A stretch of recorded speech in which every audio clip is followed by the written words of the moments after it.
오늘 영상에서는 세 가지 순간을 다룹니다. 1720년 파리, 지폐를 모은 시민이 전멸한 버블 붕괴, 1971년 닉슨이 달러와 금의 약속을 폐기한 그 밤, 그리고 2026년 지금 원달러 환율 1,530원을 넘긴 우리의 현실. 300년간 같은 패턴이 반복됩니다. 그리고 지금 우리 차례일 수 있습니다. 1720년 1월 파리, 한 왕자가 마차 세대를 끌고 은행에 나타납니다. 마차 안에는 리브르 지폐 뭉치가 가득 실려 있었죠. 그는 창고에서 단 한마디만 했습니다. 이걸 전부 금으로 바꿔주시오. 그 시각 파리 시민 대부분은 금을 팔고 리브르 지폐를 모으고 있었어요. 미시시피 회사의 주식이 매일 치솟고 있었으니까요. 지폐만 있으면 부자가 될 수 있다고 믿었습니다. 6개월 뒤 지폐를 모은 시민들은 전 재산을 잃었습니다. 반대로 금으로 바꾼 왕자는 무사했죠. 왜 왕자는 지폐를 버렸을까요? 그는 화폐의 본질을 알고 있었기 때문입니다. 화폐는 부가 아닙니다. 화폐는 약속입니다. 그리고 약속은 깨집니다.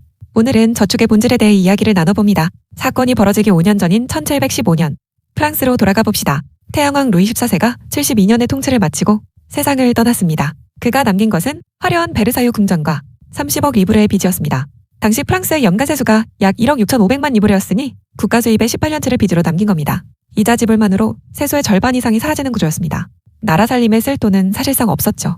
어린 루이 15세를 대신해 섭정을 맡은 오를레안 공에게는 선택지가 없었습니다. 세금을 올리면 혁명이 일어날 것이고 빚을 갚지 않으면 국가가 파산할 것이었습니다.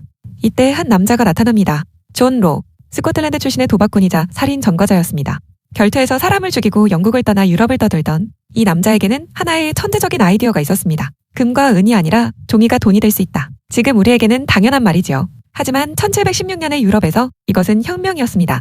그따지 돈이란 금속 그 자체였습니다. 은화를 주면 손에 은이 닿았고 금화를 물면 이빨에 금의 촉감이 남았지요. 당시의 돈의 가치는 손으로 만져지는 것이었습니다. 존 로는 이 상식을 뒤집었습니다. 방크 제너럴을 설립하고 지폐를 발행했습니다. 정부는 이 지폐를 법정화폐로 인정했지요. 프랑스 역사상 처음으로 만져지지 않는 약속이 돈의 지위를 얻은 순간이었습니다. 여기까지는 혁신이었습니다. 다만 이 혁신에는 하나의 전제가 필요했습니다. 지폐의 총량이 은행이 보유한 금의 총량을 넘지 않는다는 전제. 약속이 지켜질 수 있는 범위 안에 머물러야 한다는 전제. 존 로는 이 전제를 스스로 깨뜨렸습니다. 그는 미시시피 회사를 만들어 루이지애나에 무한한 부를 약속했습니다. 이 회사의 주식을 리브르 지폐로만 사게 했지요. 주가가 오르면 더 많은 사람이 주식을 사려 합니다. 주식을 사려면 리브르 지폐가 필요합니다. 지폐 수요가 늘면 존 로는 지폐를 더 찍었습니다. 새로 찍힌 지폐가 주식시장에 들어가면 주가가 더 올랐습니다. 약속이 약속을 만들고 새 약속이 기존 약속의 가격을 올리는 구조. 그런데 이 순환고리가 돌아가는 동안 정작 루이지애나에서는 아무 일도 일어나지 않고 있었습니다. 주가 500리브르에서 시작한 미시시피 회사 주식은 1만 리브르까지 치솟았습니다. 20배 이상. 그러나 같은 기간 프랑스의 실물 경제 규모는 거의 늘지 않았습니다. 콩티 왕자는 이 구조를 꿰뚫어봤습니다. 그래서 마차 세대의 지폐를 가득 싣고 은행에 가서 약속 자산이 아닌 것 금으로 바꿉니다. 왕자가 금을 요구했다는 소문이 퍼지면서 파리에서는 일이 벌어지기 시작했습니다. 한 명이 금으로 바꾸자 옆 사람도 바꾸려 했습니다. 은행 앞에 줄이 섰습니다. 그런데 은행의 금고에는 모든 지폐를 금으로 바꿔줄 만큼의 금이 없었습니다. 처음부터 없었습니다. 약속을 지킬 능력은 1인데 약속의 크기는 36이었으니까요. 줄의 앞쪽에 선 사람은 금을 받았습니다만 줄의 뒤쪽에 선 사람은 닫힌 창구를 바라볼 뿐이었습니다. 물가가 가파르게 오르자 가장 성실하게 지폐를 모아둔 사람부터 무너졌습니다. 구매력과 자산이 모두 녹아내렸기 때문이지요. 지폐 가치 폭락이 시작되자 프랑스 정부는 약속을 지키는 대신 약속을 강제하는 쪽을 택했습니다. 개인의 금 보유를 500리브르 이하로 제한하는 법령을 내렸죠. 금을 숨긴 사람은 밀고 대상이 되고 적발 시 재산 절반을 몰수당했습니다. 그래도 뱅크런이 멈추지 않자 존 로는 지폐 액면가를 50% 강제 삭감하는 초강수를 둡니다. 어제까지 1만 리브르였던 지폐가 오늘 5천 리브르가 된 겁니다. 존 로는 1720년 12월 프랑스에서 추방되었고 이탈리아 베네치아에서 빈털터리로 생을 마감했습니다. 이 사건의 트라우마는 세대를 넘어 전해졌습니다. 프랑스는 이후 1800년 나폴레옹이 방크 드 프랑스를 설립하기까지 무려 80년간 중앙은행이라는 개념 자체를 거부했습니다. 시간을 250년 뒤인 1944년 2차 세계대전이 끝나갈 무렵으로 돌려봅시다. 44개국이 미국 뉴햄프셔주 브레턴우즈에 모여 하나의 약속을 만들었습니다. 금 1온스 35달러. 이 종이를 가져오면 금으로 바꿔드립니다. 존 로가 방크 제너럴에서 한 약속과 본질적으로 같은 약속이었습니다. 종이에 금의 신뢰를 입힌 것.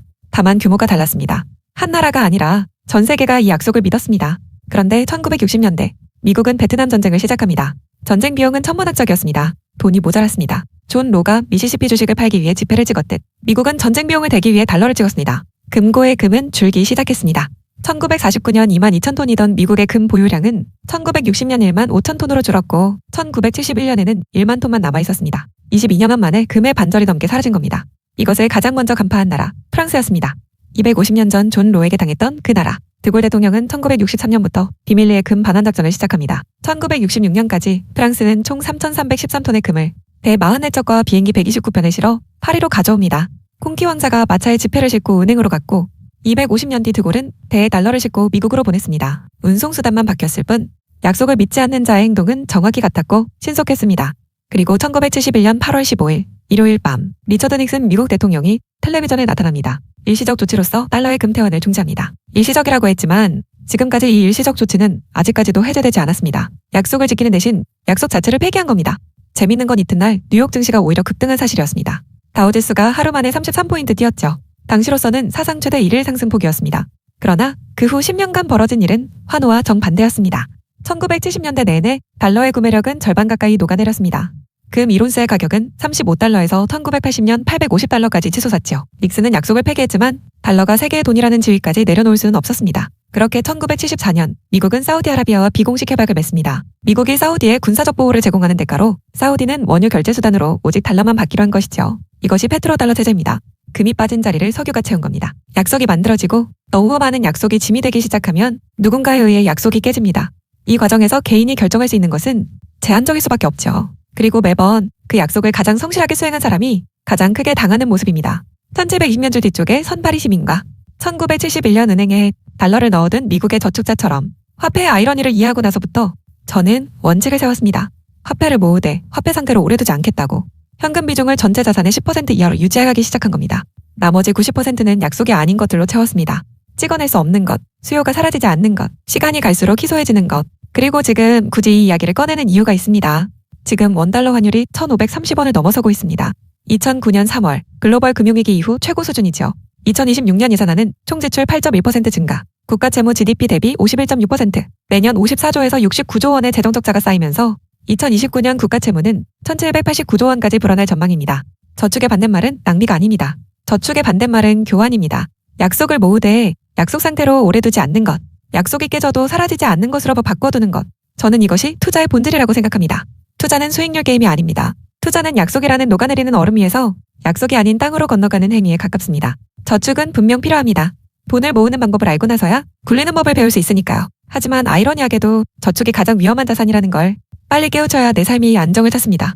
그 본질을 이해해야 투자 세계에서 살아남을 수 있습니다. 오늘 영상이 도움이 되셨다면 구독과 좋아요 부탁드립니다. 본 영상은 투자 조언이 아닌 정보 전달 목적입니다. 투자의 책임은 본인에게 있습니다.